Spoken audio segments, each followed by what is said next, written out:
It's currently the height of the English-British school summer holidays, and I've thought there's no better place to come and spend the summer holiday than at a secret nuclear bunker. Today I'm at the Kelvedon Hatch, I think that's how you say it, which is a secret Cold War nuclear bunker that until 1992 was built to house 600 military personnel in the event of a nuclear strike in the UK. It's all kind of Cold War era. Looks really interesting. Just coming up to it now. You see it's a fairly big site. It actually starts off with a bungalow that is used to cover the main bunker. Don't really know what to expect today, but we'll see what we can make of it. Looks interesting, something a bit different. Good way to spend the summer holiday. Let's go inside. So you can see around the outside, it literally is just a bungalow.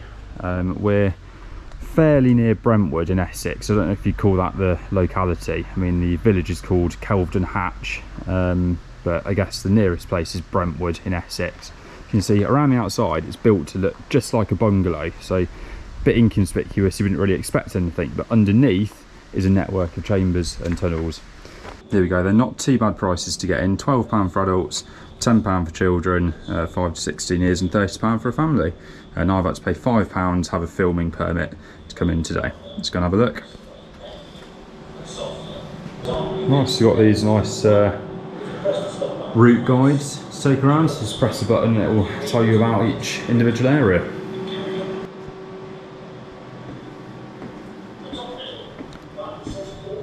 Wow. Now it's slightly different to what I was expecting. That is a long way down there.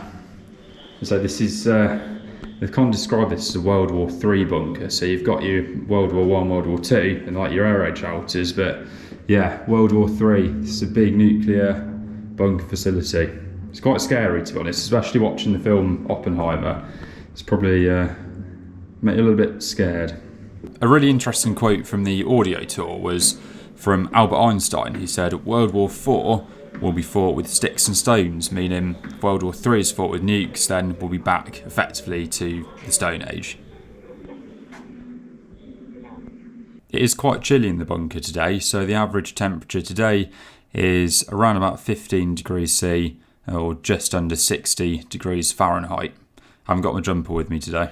So the audio tour has just said that this gun is positioned here at the end of the long main entrance corridor, so that if there are any intruders who come in from the outside, then it's the best position to shoot them down the corridor and hold them off. It's nice and far back. We've also got these bulky blast doors which mark the actual entrance to the bunker facility where all the comms rooms are. It's amazing how like authentic this is. I know it's real, but it's amazing how you know, this is like real life. If we did go into some kind of nuclear war, this is kind of what it would look like. You can see it's actually on 3 levels, the bunker. So we've got this ground 1 and 2, so it's a proper big place. Not more, feels a bit like a hospital with this kind of colour scheme and the medical doors, but yeah, we're going through now to the next room. The main communications centre contains loads of different pieces of old analogue equipment, stuff that you just wouldn't find these days. It would all be done on computers, but these are the old-fashioned ways of doing it. Massive communications rooms, and also a BBC recording studio to broadcast news transmissions that were actually quite harrowing. This is a national emergency broadcast.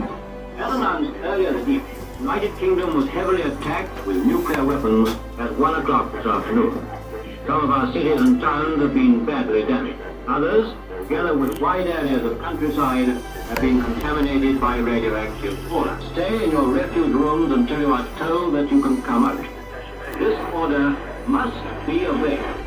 Just an interesting map. It actually shows where all the bunkers are across the kind of southeast of England. Not all this big.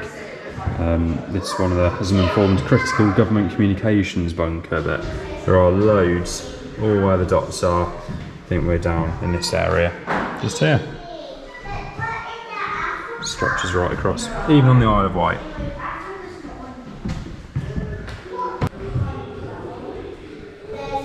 So in this room, we've got a few different air vents and filters and fans. So there's one fan called the fresh air fan, which if there's uncontaminated air outside, then it's just left running to get fresh air into the bunker and keeps it quite cool as well. I think it's around 56 degrees Fahrenheit.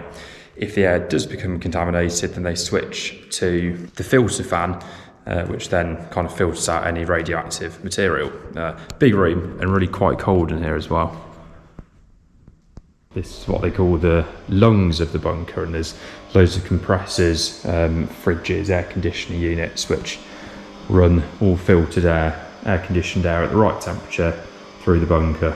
So huge machinery. Until recently, they were actually still coming down every few months to come and operate it, just to get everything flowing. I think that was a little bit outdated. That was before it became a kind of museum, really. But yeah, really big piece of equipment. No idea what any of it is. Just compressors and things. But yeah, really interesting. And a lot goes into keeping the kind of life support systems active.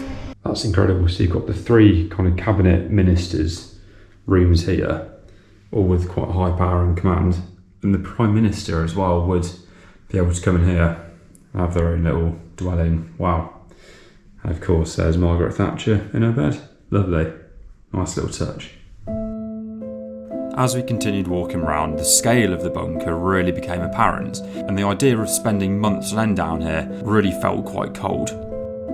There was also this anti-terrorism police officer uniform on display, complete with riot gear. There was also this bag containing an actual anti-terrorist survival kit from ex-UK Prime Minister David Cameron's car.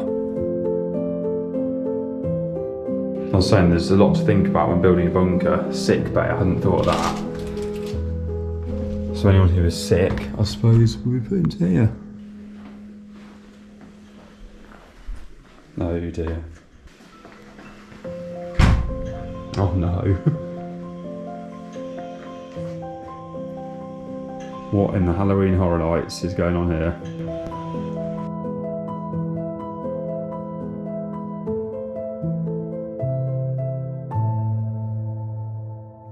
You can see here some of the toilets and washrooms that they have, which actually look a bit nicer than some of the school toilets have been in, to be fair.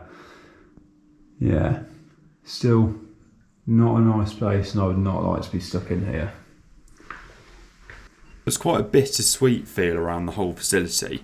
The fact that the whole place was a technological engineering marvel, yet it was so harrowing, and the thought of spending months on end down there really wasn't nice. And there we go, just come out of the exit door. It's all kind of self-serve, the gift shop, so you kind of just, anything you buy, there's a self-serve card machine. They do take card as well. Yeah, that's it. Really nice place, and finally we're out, escaped. A little bit depressing in certain points, but it's all very interesting. I found it strange how it's not actually World War II, this is World War III, so it's a lot more modern than World War II, it's more Cold War era. Yeah, interesting, definitely worth a visit.